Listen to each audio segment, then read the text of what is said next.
उडीद वडे करण्यासाठी 1 वाटी भरून उडदाची डाळ घेतलेली आहे. पाव वाटी रेशनचा तांदूळ घेतलेला आहे. डाळ तांदूळ स्वच्छ 2-3 पाण्याने धुवून घ्यायचं आणि 5 ते 6 तास भिजायला ठेवायचं.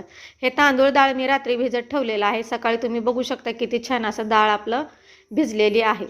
मिक्सरचं मोठं भांडं घ्यायचं आणि त्याच्यामध्ये डाळ काढून घ्यायची आणि थोडंसंच पाणी ओतायचं आणि हे डाळ जाडसर वाटून घ्यायचं. तर आपल्याला जास्त पाणी ओतायचं नाही, कमी पाण्यामध्येच उडीद वड्याचं पीठ तयार करायचं आहे. तुम्ही बघू शकता अशा पद्धतीने उडीद वड्याचं पीठ तयार केलेलं आहे.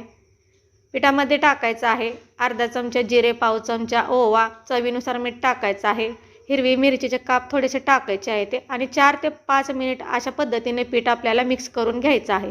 पीठ हलकं झालं की हातावरती पिठाचा गोळा करायचा, अंगठ्याच्या सहाय्याने मधोमध असे गोल होल पाडायचं आणि अशा पद्धतीने तेलात सोडून द्यायचे. सुरुवातीला गॅस मोठा करायचा. मोठ्या गॅसवरती खालची बाजू फ्राय करून घ्यायची. खालची बाजू फ्राय झाली की वरच्या बाजूने पलटायचं आणि मंद आचेवर मध्यम गॅसवरती अशा पद्धतीने उडीद वडे तळून घ्यायचे.